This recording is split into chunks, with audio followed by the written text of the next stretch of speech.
Assalamualaikum warahmatullahi wabarakatuh. Kaifa halukum ya tulab talibat? Na'am, arju ilallah antum bikhairin. Alhamdulillah. Baiklah, anak-anak sekalian, pada kesempatan kali ini kita berjumpa lagi dalam agenda pembelajaran. Bismillahirrahmanirrahim. Hari ini kita akan belajar fikih bab puasa. Sebelum mengetahui puasa lebih lanjut, yang akan kita bahas pada hari ini adalah khususnya puasa Ramadan. Apa sih puasa itu? Pasti teman-teman sudah tahu ya, puasa artinya menahan. Menahan dari apa ya? Nah, di sini ada pengertian puasa yang lebih luas, yaitu yang pertama adalah puasa artinya menahan diri dari yang membatalkan, seperti makan, minum, berjima, dan lain-lain. Dari terbit fajar sampai terbenam matahari, disertai dengan niat, dengan syarat dan rukun yang tertentu. Niat di sini puasa kita wajib niatnya karena Allah Ta'ala. Perintah puasa itu terdapat dalam surah Al-Baqarah ayat 183. Tentu saja teman-teman sudah hafal ayatnya. Ya ayyuhalladzina amanu kutiba alaikumusiyam kama kutiba alal ladzina min qablikum la'allakum tattaqun. Hai orang-orang yang beriman, diwajibkan atas kamu berpuasa sebagaimana diwajibkan atas orang sebelum kamu agar kamu bertakwa. Jadi, tujuan puasa di sini adalah agar kita bertakwa. Puasa itu diawali dengan niat puasa. Niat puasa dilakukan di malam hari sebelum sahur. Nawaitu shauma ghadin an adai fardhis syahri ramadhana hadhihi sanati lillahi ta'ala.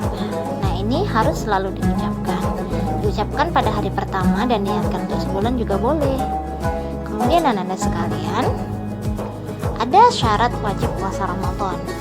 Yang pertama, syaratnya harus beragama Islam. Yang kedua, balik atau sudah dewasa, sudah mukallaf ya. Kemudian yang ketiga, berakal sehat.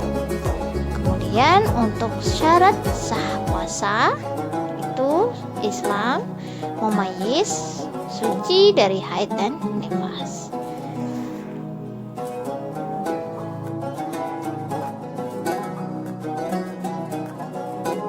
Sedangkan rukun puasa Ramadan adalah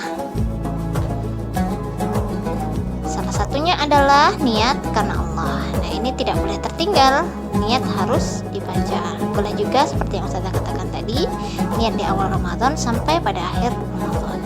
Niatnya ini dilakukan pada malam hari setelah sholat tarawih atau sebelum makan sahur juga boleh. Atau misalnya terlupa juga boleh ketika sebelum subuh. Kemudian menahan diri dari yang membatalkan.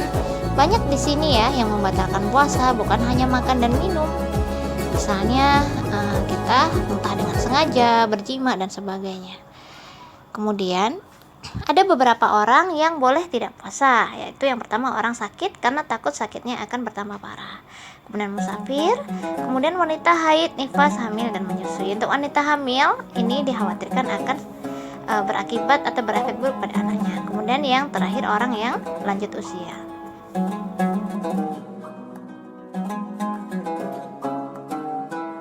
Anda sekalian, bagi orang-orang yang berhalangan untuk berpuasa, itu mereka harus membayar denda atau kafarat, bisa juga dengan mengqadha di hari lain.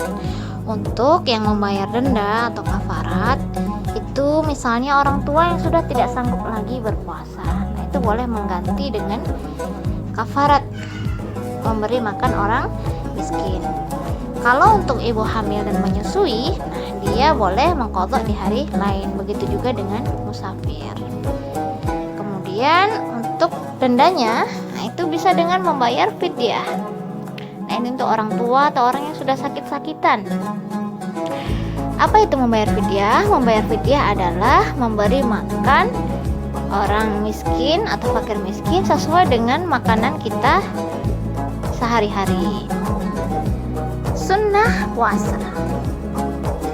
ada beberapa sunnah puasa, yaitu yang pertama, pada saat puasa kita disunahkan untuk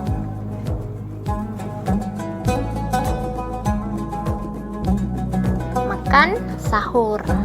Nah, ini pahalanya sangat besar karena makan sahur itu berat ya, karena kita harus makan pada malam hari ketika setelah bangun tidur. Kemudian sunnah yang kedua yaitu mengakhirkan sahur. Nah, sahur itu bagusnya pada akhir sebelum imsak atau sebelum azan subuh. Kemudian yang ketiga, menyegerakan berbuka. Ketika sudah waktu berbuka puasa, segera berbuka, jangan ditunda-tunda. Nah, ini sunnah ketika kita lakukan, Allah akan memberikan tambahan pahala kepada kita. Yang keempat, meninggalkan perkataan yang kotor, atau misalnya marah-marah, emosi, kata-kata yang sia-sia. Yang kelima, disunahkan juga berbuka dengan yang manis. Yang keenam, memberi makan untuk orang berbuka. Memberi makanan untuk orang yang berbuka, pahalanya sama dengan orang yang berbuka puasa. Kemudian ada beberapa pembatal puasa. Yang paling ngeri adalah murtad atau keluar dari agama Islam. Ini pasti batal puasa. Muntah dengan sengaja, makan, minum, merokok, dan lain sebagainya, haid, nifas, gila, mabuk, dan pingsan. Ya, ini adalah pembatal puasa. Kemudian ada beberapa hikmah puasa, yaitu hikmah puasa yang pertama adalah sabar. Kemudian puasa melatih kita untuk amanah dan percaya diri. Puasa melatih kita untuk tidak berdusta, membuat badan kita sehat, dan membuat kita menjadi lebih disiplin. Masya Allah, tabarakallah, alhamdulillahirrabbilalamin.